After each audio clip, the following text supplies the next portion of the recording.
দেশে প্রথমবারের মতো ৫ জনের শরীরে রিউ ভাইরাস শনাক্ত করেছে institute of epidemiology disease control and research. তবে কারো ক্ষেত্রে তেমন কোনো জটিলতা দেখা যায়নি। চিকিৎসা শেষে সবাই বাড়ি ফিরে গেছেন। ভাইরাসটি নিয়ে উদ্বেগের কিছু নেই বলে জানিয়েছেন স্বাস্থ্য বিভাগ। বিভিন্ন মিডিয়ায় সকাল থেকেই প্রচার হচ্ছে যে দেশে প্রথমবার রিউ ভাইরাস শনাক্ত হয়েছে। ব্যাপারটি আসলে এরকম নয়। রিউ ভাইরাসের সাধারণত ৯টি ধরন হয়। এরই মধ্যে ৪টি ধরন মানবদেহে পাওয়া যায়, আর বাকিগুলোর অস্তিত্ব এখন পর্যন্ত মানবদেহে পাওয়া যায়নি। আর রিউ ভাইরাসের একটি ধরন ব্যাচ রিউ ভাইরাস, যা বাংলাদেশে প্রথমবারের মতো পাওয়া গেছে। আইইডিসিআর এর পরিচালক অধ্যাপক তাহমিনা শিরিন সংবাদ মাধ্যমকে বলেন, খেজুরের কাঁচা রস খেয়ে প্রতি বছর নিপা ভাইরাসে আক্রান্ত হন অনেকে।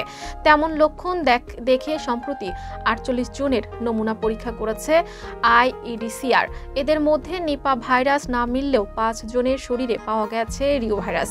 নতুন রোগ জীবাণু অনুসন্ধানে যুক্তরাষ্ট্রের কলম্বিয়া ইউনিভার্সিটির সঙ্গে আইইডিসিআর এর নিয়মিত গবেষণায় শনাক্ত হলো এই ভাইরাস। রিউ ভাইরাস ছড়ায় হাঁচি কাশির মাধ্যমে।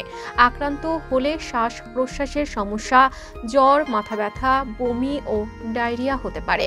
মারাত্মক হলে নিউমোনিয়া, এমনকি এনকেফালাইটিস বা মস্তিষ্কের প্রদাহ দেখা দিতে পারে। বেশি আক্রান্ত হয় শিশু ও বয়স্করা।